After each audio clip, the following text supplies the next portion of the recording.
Hello and welcome back to Game On है. Great win by India. A huge congratulations to them. एक बार फिर से उन्होंने semifinal जो है रीच किया है. रिमेंबर T20 वर्ल्ड कप जो कि यूएसए कैरिबियन में हुआ था 2024 में, वो जीते थे. और काफ़ी हमने देखा है आफ्टर कोहली के बाद, शर्मा के बाद काफ़ी उनकी चेंजेस आए हैं इन टर्म्स ऑफ रिसोर्सेज, लेकिन वो रिसोर्सेज भी डिलीवर कर रहे हैं. That's the story of the day. Sanju Samson was the pick of the batters. जैसे हमने कहा था, अपने को होस्ट को इंट्रोड्यूस करती हूँ, सिकंदर बख्त. सिकंदर, अस्सलाम वालेकुम. वालेकुम सलाम, कैसी हैं आप? प्रेडिक्शंस तो आपकी प्रेडिक्शन आज मेरा ख्याल गलत गई. आपने वेस्ट इंडीज़ किया था. प्रेडिक्शन तो देखें, मैं टीम को सपोर्ट करता हूँ. जिम्बाब्वे मैंने उधर प्रेडिक्शन की थी. वेस्ट इंडीज़ मैं चाहता था, जिस तरह से वो खेलता हुआ आ रहा है इस वर्ल्ड कप में, एक लग रहा था कि आज चैलेंज देगा, दिया किसी हद तक बैट के साथ. लेकिन बॉलिंग में ऑफकोर्स जो आपने बात की संजू सैमसन की, I think as an individual उनकी जिस कामनेस के साथ, जिस फोकस के साथ उन्होंने चेस किया, मज़ा आया देख के ऐसी एक इनिंग्स को. I mean thorough professional, absolutely amazing. चले पैनलिस्ट से पूछते हैं कि उनको कितना मज़ा आया चेज देखने में. We've got with us Saqlain Mushtaq, Mohammad Hafeez, Sana Mir and Umar Gul. अस्सलाम वालेकुम to all of you. Hafeez, एक और सेमीफाइनल फॉर इंडिया.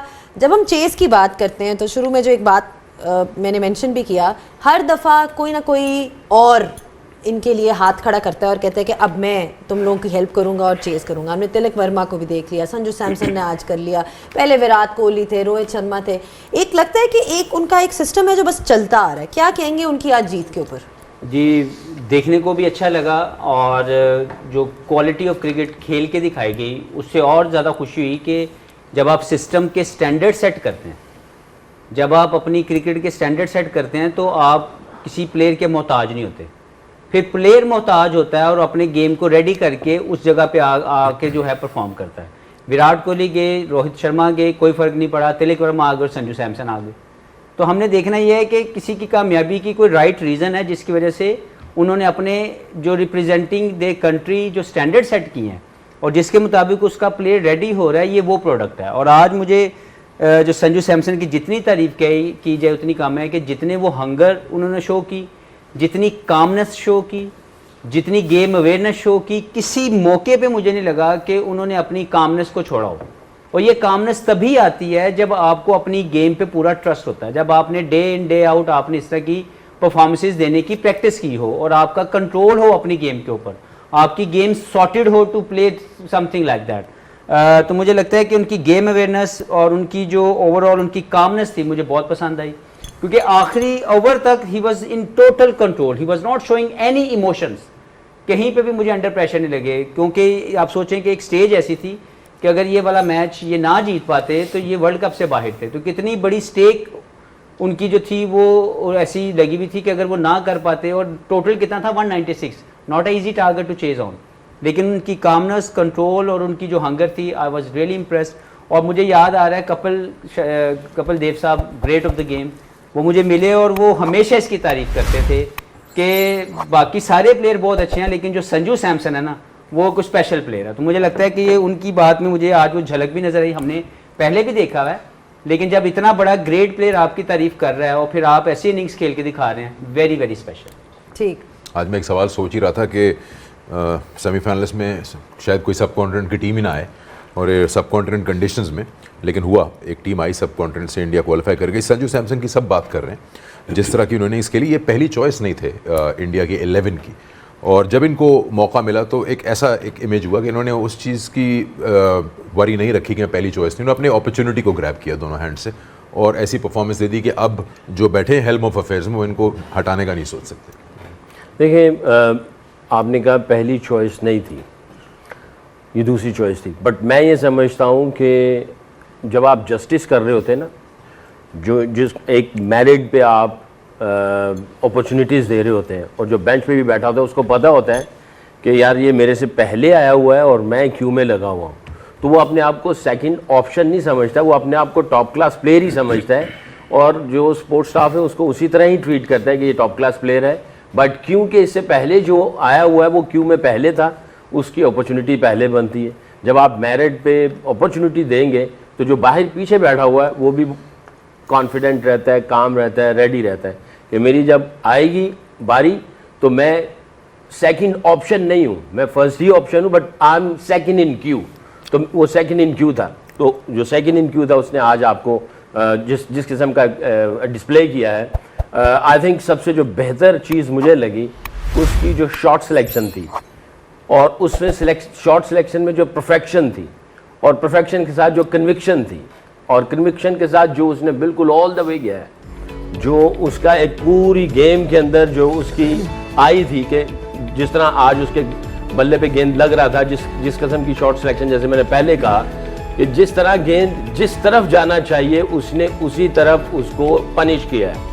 ऐसा नहीं है कि गेंद कहीं है और उसका हाथ और पाँव और मुंह कहीं और है, और परफेक्शन के साथ उसने सारी शॉट्स दिखाई हैं। अब ये देखिए कितनी खूबसूरत शॉट है, it's not a easy shot to play.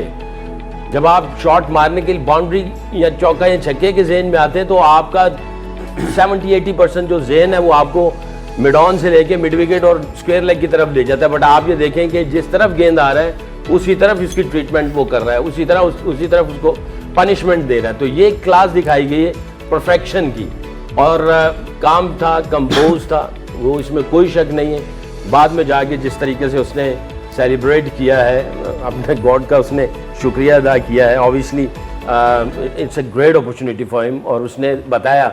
But again मैं इस बात पे ख़त्म करूँगा कि ये एक बहुत इंपॉर्टेंट चीज़ है कोच पॉइंट ऑफ व्यू से।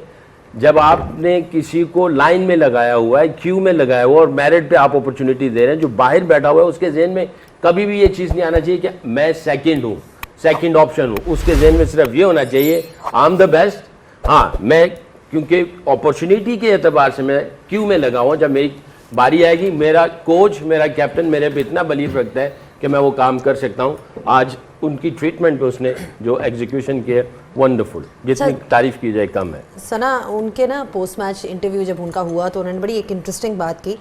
उन्होंने कहा कि आपको मौका मिला, अपॉर्चुनिटी मिली, आप बाहर भी रहे हैं टीम से, इसने तो उन्होंने एक बात बोली कि मैं 10 साल से टीम के साथ हूँ और मैंने कोहली और रोहित शर्मा को चेज़ करते हुए देखा है, doing it over and over and over and over again. तो वही वाली बात कि वो खेल नहीं रहे थे, लेकिन उनके सामने वो एक एग्जाम्पल्स थे जिनसे उन्होंने सीखा। I mean, for him to make that statement in the post match, it tells you about his thought process, his learning ability. क्या कहेंगी, ये कितना ज़रूरी होता है as a player? I mean, you can talk about his innings as well, but also कि आप सीखें चीज़ों से, अपने इर्द गिर्द चीज़ों से, ऑब्जर्वेशन वगैरह, इन चीज़ों से सीखें। देखिए, ये जो टीम स्पोर्ट है उसमें सबसे ज़्यादा, टीम स्पोर्ट हो या कोई भी स्पोर्ट हो, रोल मॉडल्स की एक बहुत बड़ी अहमियत होती है। और इसीलिए मैं बार बार ये बात करती हूँ कि हम अपने प्लेयर्स की ट्रीटमेंट बेहतर करें, क्योंकि जब बोर्ड आपके प्लेयर्स को रिस्पेक्ट देता है, कोचेज़ आपके प्लेयर्स को रिस्पेक्ट देते हैं, जूनियर्स अपने सीनियर्स को रिस्पेक्ट देते हैं, वो एक माहौल ऐसा क्रिएट करता है कि हर बंदा सिक्योर फील करता है। जब आप अपने ही सीनियर्स को उठा उठा के बुरी तरह ट्रीट करते हैं तो क्या होता है, हर एक के अंदर इनसिक्योरिटी पैदा होनी शुरू हो जाती है। सो जब आप सिक्योर जगह से आ रहे होते हैं तो आप दूसरे की तारीफ भी करते हैं, ऑब्जर्व करने की भी कैपेसिटी में, वही सर्वाइवल मोड से निकल के आप थ्राइविंग मोड में चले जाते हैं। तो आप कोहली को देख लें, रोहित को देख लें, उन्होंने अपने टर्म्स पे T20 क्रिकेट छोड़ी है। बीच में बड़ी बात हुई उनके ऊपर भी, खेलना चाहिए, किस नंबर पे खेलना चाहिए, नहीं खेलना चाहिए, बट अपने टर्म्स पे वर्ल्ड कप जिता के वो लोग गए वहाँ से, और वो एक प्रॉपर सेंड ऑफ हुआ अपने सीनियर प्लेयर्स का। वेट किया, उन्होंने भी बहुत अरसा वेट किया उस ट्रॉफी को उठाने के लिए, और बोर्ड ने भी वेट किया कि ये हमारे सीनियर प्लेयर्स उसको करें। और उसके बाद जैसे संजू सैमसन की बात है, बड़ा इंपॉर्टेंट होता है जिस वक्त आप वेट कर रहे होते हैं, बड़ा मुश्किल होता है अपनी अपॉर्चुनिटी का वेट करना, कि अपने माइंडसेट को पॉजिटिव रखना।